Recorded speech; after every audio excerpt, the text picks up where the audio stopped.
નો સવાલ છે પવન. એક તો ઓલા ઇલેક્ટ્રિકમાં હમણાં એન્ટ્રી કરાય કે નહીં, રિસેન્ટલી લિસ્ટિંગ છે અહીંયા, પણ અગર તમારો કોઈ ટેકનો ફંડ આવ્યું હોય તો.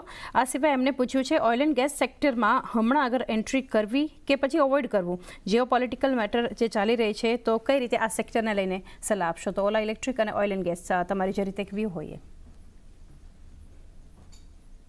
લાસ્ટ વીકમાં પણ આ વ્યૂ ડિસ્કસ કર્યા હતા કે ઓબ્વિયસલી એક સારી એવી બાઇંગ ઓપોર્ચ્યુનિટી આ સ્ટોકમાં ઇમર્જ થઈ હતી અને હજુ પણ યથાવત છે બાઇંગ ઓપોર્ચ્યુનિટી.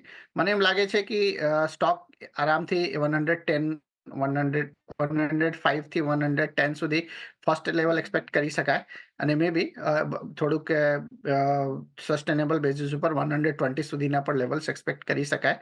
તો સારી કે રિવર્સલ બન્યું છે જો 110 થી લઈને 120 સુધી મે બી આવતા કેટલાક વીક્સમાં કન્ટિન્યુ રહી શકે છે ઓલા ઇલેક્ટ્રિકમાં. બીજું સ્ટોકના નામ જણાવશો સેકન્ડ સ્ટોકનું? જી, overall oil and gas sector માટે તેઓ પૂછી રહ્યા છે કે હમણાં એન્ટ્રી કરવી જોઈએ કે અવોઇડ કરવું જોઈએ આ સેક્ટરને. જી, તો ઓઇલ એન્ડ ગેસ એક વાત કરીએ તો ઘણા બધા સેગમેન્ટ છે એમાં, જેમાં તમે ઓઇલ માર્કેટિંગ કંપનીમાં જો તો ઓબ્વિયસલી ટ્રેન્ડ એટલું સ્ટ્રોંગ નથી. એચપીસીએલ, બીપીસીએલ કે આઈઓસીમાં પણ એક ત્યાં ટ્રેડિંગ ઓપોર્ચ્યુનિટી એક્સપ્લોર કરી શકાય. રિલાયન્સમાં વાત કરીએ તો it is a totally different બોલ ગેમ.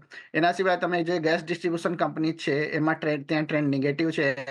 એમજીએલ, આઈજીએલ, ગુજરાત ગેસ, ત્યાં નેગેટિવિટીનો માહોલ છે, તો તે તો અવોઇડ કરવો જોઈએ. પણ ઓઇલ માર્કેટિંગ કંપનીના ટ્રેડિંગ પોઈન્ટ ઓફ વ્યૂથી અને રિલાયન્સમાં એક મિડ ટર્મ પોઈન્ટ ઓફ વ્યૂથી એક ઓપોર્ચ્યુનિટી ઇમર્જ થઈ શકે છે. ઓકે, એક વ્યૂ ઓવરઓલ આ સેગમેન્ટ માટે બનતું દેખાડી રહ્યું છે. દર્શક મિત્ર આપણી સાથે જોડાયેલા છે ફોન લાઈન પર ચેતનભાઈ લાખાણી પોરબંદરથી. ચેતનભાઈ, શું સવાલ છે આપનો? સર, આઈઓસી છે મારી પાસે 76 રૂપિયાના 300 શેર. તો 6 મહિના સુધી હોલ્ડ કરી શકું છું. ઓકે, તો શું આગળ હોલ્ડ કરું કે?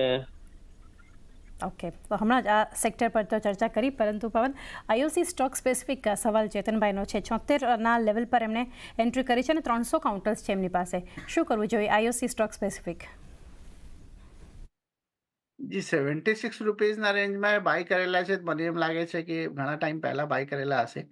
તો એક ઉપરના લેવલ ઉપર એમને પ્રોફિટ બુક કરવું હતું, પણ હવે તો નથી કર્યા. ઠીક છે, કંઈ વાંધો નહીં. પણ મને એમ લાગે છે કે લોંગ ટર્મ ઇન્વેસ્ટર છે, તો લોંગ ટર્મ પોઈન્ટ ઓફ વ્યૂથી ઓબ્વિયસલી સ્ટોકને હોલ્ડ કરી શકે છે. પણ સ્ટોકમાં હજુ પણ થોડુંક ટ્રેડિંગ પોઈન્ટ ઓફ વ્યૂથી એક રિવર્સલ બની રહ્યું છે સ્ટોકમાં 3-4%નો, પણ લોંગ ટર્મ પોઈન્ટ આ રિવર્સલ ક્યારે આવશે જે ઘણું દૂર છે હવે.